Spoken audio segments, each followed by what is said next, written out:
दोस्तों नमस्कार, आप देख रहे हैं इंडिया नाउ और आज हम आपके लिए लेकर आए हैं देश के करोड़ों कर्मचारियों, पेंशन धारकों और कामगारों से जुड़ी 3 बेहद बड़ी और ऐतिहासिक खबरें। ये खबरें आपके वेतन, आपकी पेंशन और आपके भविष्य की सुरक्षा से सीधा संबंध रखती हैं। इसलिए अगर आप किसी भी सरकारी, निजी या संगठित क्षेत्र में काम करते हैं तो आज की ये रिपोर्ट आपके लिए बहुत जरूरी है। इस वीडियो में हम 3 बड़ी खबरों पर विस्तार से बात करेंगे। पहली खबर है कर्मचारी भविष्य निधि संगठन यानी ईपीएफओ की उस तैयारी पर जो देश के हर नौकरी पेशा व्यक्ति की जेब और बचत को बदल सकती है। दूसरी खबर है 6 बड़े राज्यों में महंगाई भत्ते और महंगाई राहत में बढ़ोतरी की, जिससे लाखों कर्मचारियों और पेंशनरों को बड़ी राहत मिली है। और तीसरी खबर है पीएफ से जुड़ी नई निकासी के नियमों की, जिनमें अब पहले से ज्यादा लचीलापन दिया गया है। तो चलिए शुरू करते हैं पहली और सबसे बड़ी खबर से, जो सीधे तौर पर ईपीएफओ और सामाजिक सुरक्षा के ढांचे से जुड़ी है। सूत्रों के मुताबिक कर्मचारी भविष्य निधि संगठन यानी ईपीएफओ एक बहुत बड़ा कदम उठाने की तैयारी में है। यह प्रस्ताव तैयार किया जा रहा है कि अनिवार्य पीएफ सदस्यता के लिए जो वर्तमान वेतन सीमा RS 15,000 प्रति माह तय है, उसे बढ़ाकर RS 25,000 कर दिया जाए। अगर यह बदलाव लागू होता है तो इसका असर करोड़ों कर्मचारियों पर पड़ेगा। पहले समझते हैं कि मौजूदा नियम क्या है। अभी के नियम के तहत अगर किसी कर्मचारी का मूल वेतन और महंगाई भत्ता मिलाकर RS 15,000 या उससे कम है तो उसके लिए ईपीएफओ का सदस्य बनना जरूरी होता है। यानी उसकी सैलरी से हर महीने 12% कटौती होती है जो उसके पीएफ खाते में जमा होती है। इतना ही नहीं, उतनी ही रकम उसके नियोक्ता यानी कंपनी को भी जमा करनी होती है। लेकिन RS 15,000 से ज्यादा कमाने वाले कर्मचारियों के लिए यह अनिवार्यता नहीं होती। वे चाहें तो स्वेच्छा से पीएफ से जुड़ सकते हैं या नहीं। अब प्रस्ताव यह है कि इस सीमा को रिश्व 25,000 तक बढ़ाया जाए।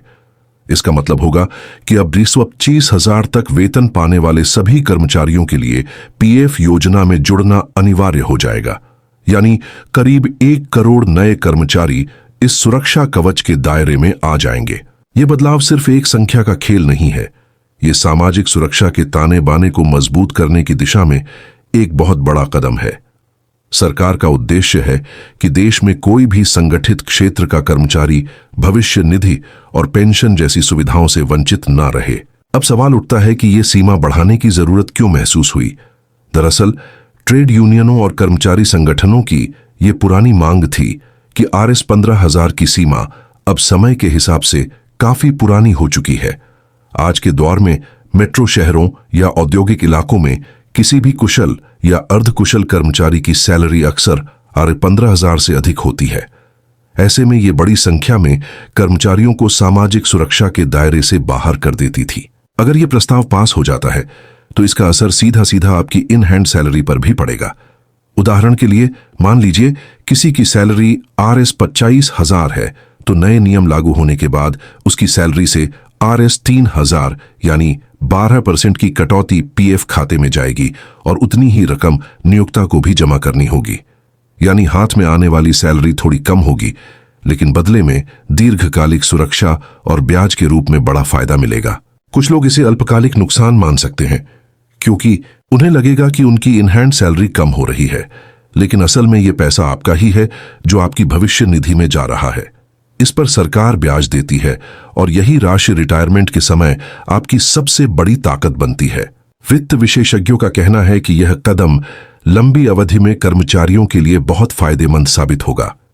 इससे न केवल उनकी बचत बढ़ेगी बल्कि देश की कार्यबल में वित्तीय अनुशासन भी बढ़ेगा। यह सुधार भारत को उस दिशा में ले जा रहा है जहां हर कर्मचारी को अपने भविष्य की सुरक्षा का भरोसा मिलेगा।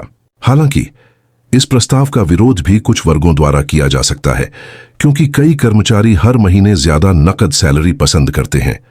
लेकिन सरकार का रुख स्पष्ट है, वह सामाजिक सुरक्षा को प्राथमिकता दे रही है। अब आते हैं इस पर कि यह प्रस्ताव आगे कब लागू हो सकता है। श्रम मंत्रालय के सूत्रों के मुताबिक दिसंबर 2025 या जनवरी 2026 में होने वाली ईपीएफओ के सेंट्रल बोर्ड ऑफ ट्रस्टीज की बैठक में इस पर चर्चा की जाएगी और यही वो मंच है जहां इस प्रस्ताव को अंतिम मंजूरी मिलने की पूरी संभावना है। अगर ऐसा होता है तो 2026 की शुरुआत देश के कर्मचारियों के लिए एक नया अध्याय लेकर आएगी, जहां ज्यादा लोग भविष्य निधि, पेंशन और सामाजिक सुरक्षा के दायरे में आएंगे। अब दोस्तों, चलते हैं आज की दूसरी बड़ी खबर की ओर, जो सीधे तौर पर राज्य सरकारों और उनके कर्मचारियों से जुड़ी है। त्योहारों के इस मौसम में 6 बड़े राज्यों ने अपने कर्मचारियों और पेंशनरों को शानदार तोहफा दिया है।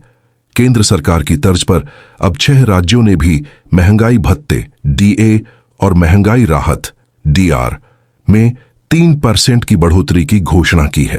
केंद्र सरकार ने 1 अक्टूबर 2025 को अपने कर्मचारियों और पेंशनरों के लिए 3% DA वृद्धि की मंजूरी दी थी, जिससे महंगाई भत्ता 50% से बढ़कर 35% हो गया।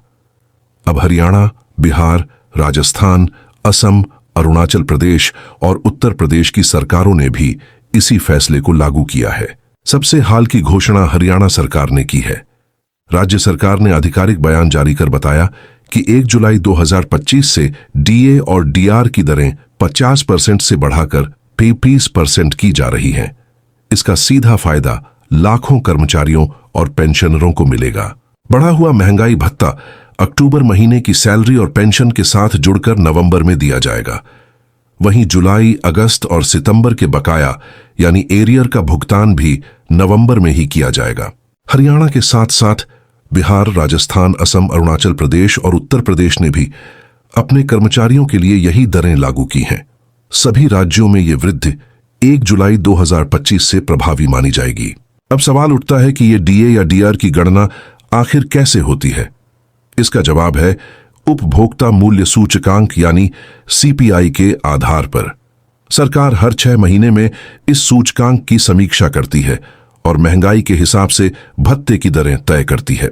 DA हर कर्मचारी के लिए अलग अलग होता है, क्योंकि इसकी गणना आपके बेसिक सैलरी के प्रतिशत के आधार पर होती है। अगर आपकी बेसिक सैलरी RS 20,000 है तो 3% की बढ़ोतरी का मतलब हुआ RS 600 की वृद्धि।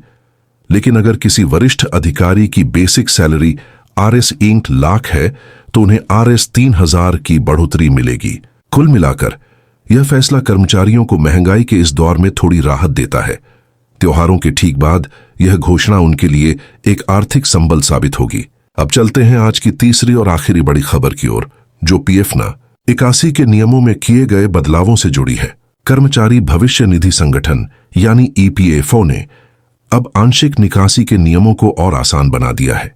पहले कई मामलों में कर्मचारियों को पैसे निकालने के लिए लंबी प्रक्रिया से गुजरना पड़ता था और कई दस्तावेज देने पड़ते थे, लेकिन अब कई बदलाव किए गए हैं जो इस प्रक्रिया को काफी सरल बना देंगे।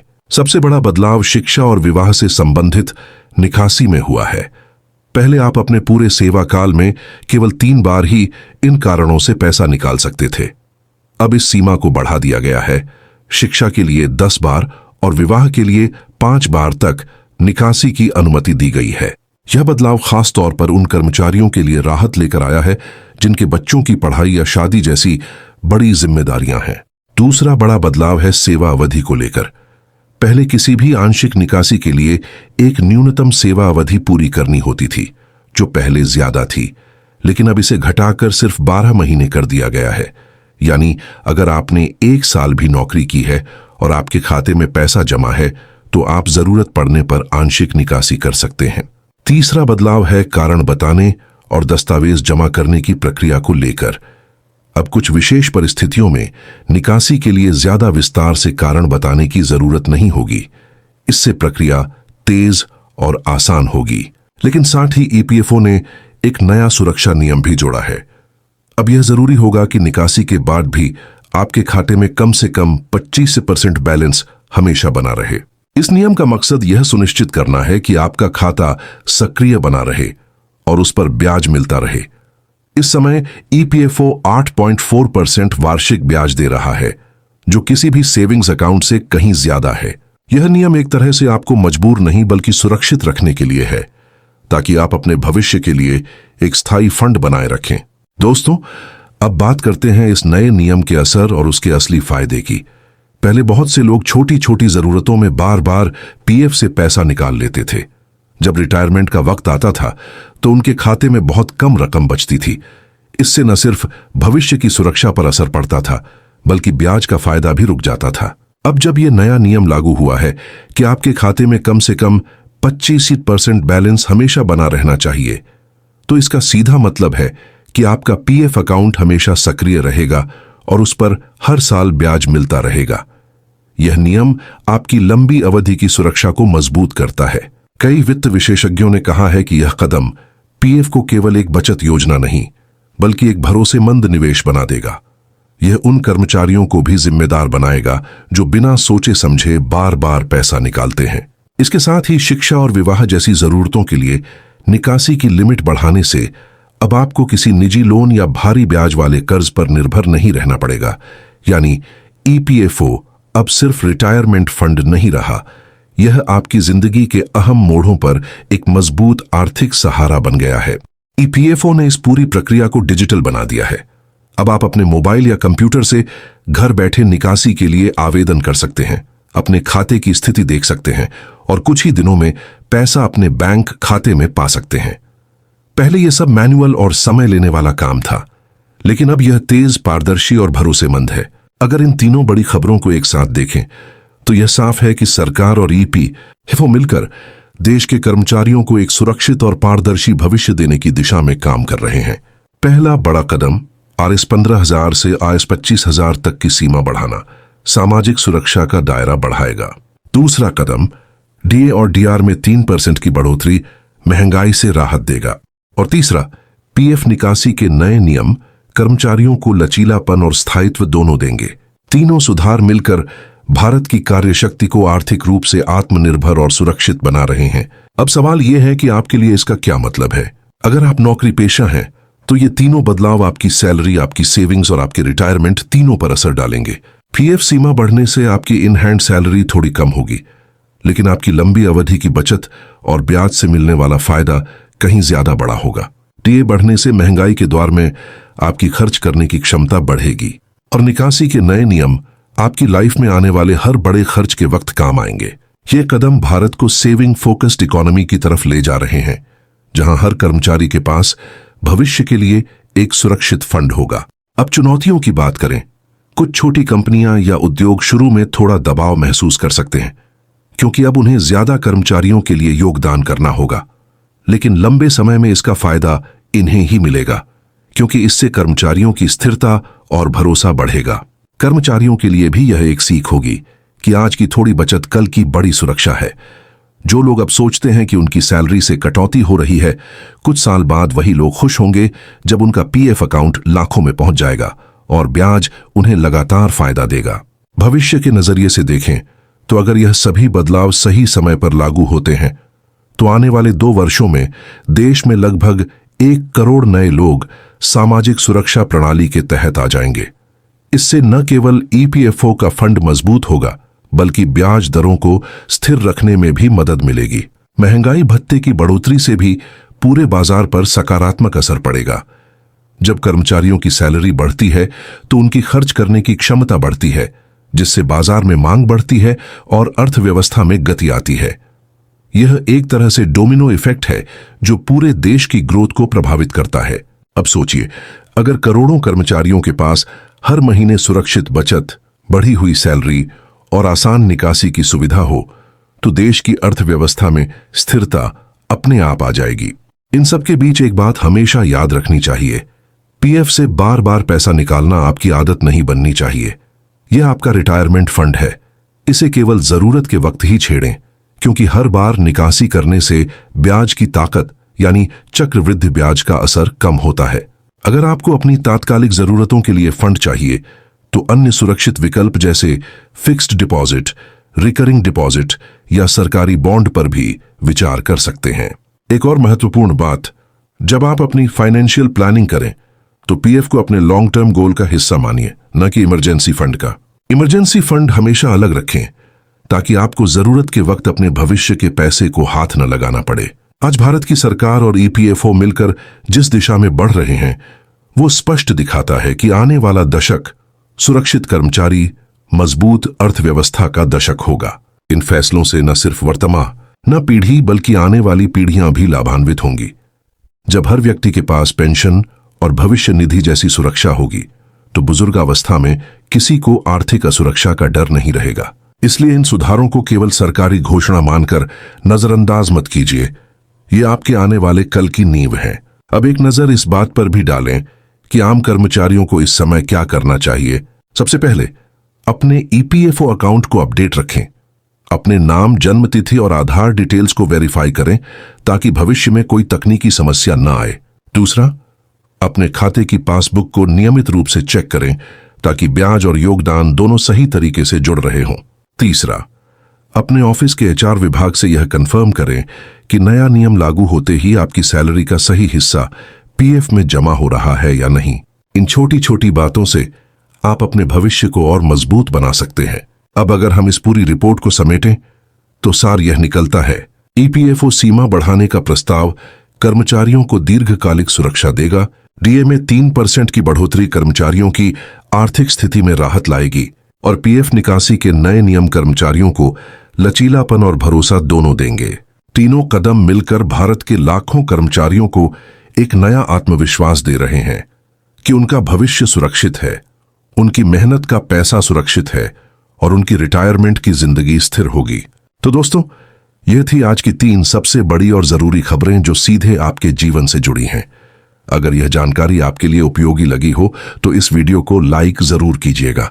अगर आप पहली बार हमारे चैनल पर आए हैं तो इंडिया नाउ को सब्सक्राइब करना न भूलें और बेल आइकन को ऑल पर सेट कर दें ताकि कर्मचारियों और पेंशन से जुड़ी हर महत्वपूर्ण खबर आप तक सबसे पहले पहुंचे। इस जानकारी को अपने दोस्तों, परिवार और सहकर्मियों के साथ जरूर शेयर कीजिए ताकि वे भी इन बड़े बदलावों के बारे में जान सकें, क्योंकि जब जानकारी साझा होती है तभी समाज मजबूत बनता है। हम जल्द ही वापस आएंगे कुछ और बड़ी और जरूरी खबरों के साथ। तब तक अपना और अपने परिवार का ध्यान रखिए, सुरक्षित रहिए और समझदारी से अपने भविष्य की योजना बनाइए। धन्यवाद दोस्तों, आप देख रहे थे इंडिया नाउ।